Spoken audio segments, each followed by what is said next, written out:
তো বন্ধুরা আসসালামু আলাইকুম। আজকে আমি আসছি রাজাপুর সরকারি প্রাথমিক বিদ্যালয় 1993 সালে ডাকঘর বাদাল ইউনিয়ন উপজেলা ইউনিয়ন আটঘরিয়া জেলা পাবনা, মানে এই স্কুলটা তৈরি হবে আর কি। কিন্তু কিছুদিন আগে অটোমেটিক এই স্কুলটা ঝড়ের কারণে ভেঙে যায়। আপনাদের নিচে দেখা, একটু নিচে আসো। স্কুলটা আমরা মানে আমাদের জন্য অনেক ভালো হবে তৈরি করলে, যে ঝড়ের কারণে স্কুলটা ভেঙে গেছে।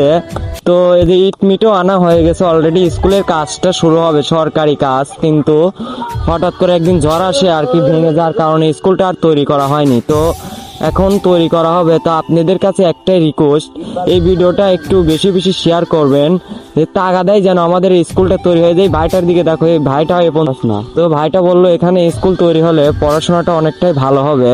তো আপনাদের কাছে একটাই রিকোয়েস্ট, এই ভিডিওটা বেশি বেশি শেয়ার করবেন ও লাইক কমেন্ট করবেন, আর পেজটা ফলো করে থাকবেন। আসসালামু আলাইকুম।